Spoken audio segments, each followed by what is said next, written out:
ಬಂದಿರೋದು. ಇವತ್ತು ಇದೊಂದು ಕಾರ್ಯಕ್ರಮವನ್ನು ಗಮನಿಸಿದಾಗ ನಮ್ಗೆ ಇಲ್ಲಿ ತೋರಿಸಿದಂತಹ ಒಂದು ವಿಲೇವಾರಿ ಯಾವುದು ಒಣ ಕಸ ಏನಿದೆ ಇದನ್ನು ತೋರಿಸಿದಾಗ ನನಗೆ ತಾಯಿದು ನೆನಪಾಗಿರೋದು. ಯಾಕಂದ್ರೆ ನಮ್ಮ ತಾಯಿ ಪ್ರತಿಯೊಂದು ಪ್ಲಾಸ್ಟಿಕ್ ತೊಟ್ಟೆ ಏನಿದೆ ಆ ಕವರ್ನ ಒಂದೊಂದನ್ನು ನೀಟಾಗಿ, ಅದು ಸಹ ಒಟ್ಟಾರೆಯಾಗಿ ಇಲ್ಲಿಟ್ಟಾಗಿಲ್ಲ, ಅದು ನೀಟಾಗಿ ಐರನ್ ಹಾಕಿದಾಗೆ ಹೈಜಿನ್ ಆಗಿ ನೀಟಾಗಿ ಇಡ್ತಾರೆ. ಹಾಗೆಯೇ ನಮ್ಮ ಹಾಲಿನ ತೊಟ್ಟೆ ಏನಿದೆ ಅದು ಸಹ ಒಂದು 6 month ಒಂದು ಗೋಣಿ ಚೀಲದಲ್ಲಿ ಫುಲ್ ಹಾಗೇನೆ ಒಂದು ಇದಾಗಿರುತ್ತೆ. ಒಂದು ರೂಮ್ ಅಂತಿದೆ ನಮ್ದು ಶೆಡ್ ಅಂತ, ಅದರಲ್ಲಿ ಇಟ್ಟಿರ್ತಾರೆ.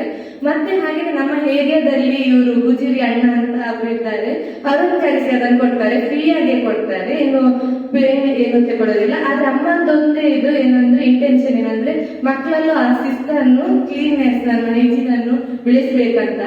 ಅಮ್ಮನಿಂದ ನಮ್ಗೆ ಸ್ವಲ್ಪ ಸ್ವಲ್ಪ ಕಲ್ತಿದ್ದೇವೆ. ಅದಕ್ಕೆ ನನ್ನ ಫ್ರೆಂಡ್ ಗಾಯತ್ರಿ ಅವ್ರ ಜೊತೆ ಹೋಗುವಾಗ ಎಲ್ಲಿ ಹೋದ್ರು ಅವ್ರು ತಿಂತಾರೆ, ಎಸಿತಾರೆ, ನಾನು ಎಸಿಬೇಡಿ ಅಂತ ಅವ್ರಿಗೊಂದು ನಾನು ಸಜೆಷನ್ ಮಾಡಿರ್ತೀನಿ. ಅವತ್ತು ಇದು ನಾನು ಕಲ್ತದ್ದು ನಮ್ಮ ಅಮ್ಮನಿಂದ ಅಂತ ಹೇಳಕ್ ಇಷ್ಟಪಡ್ತೀನಿ. Thank you.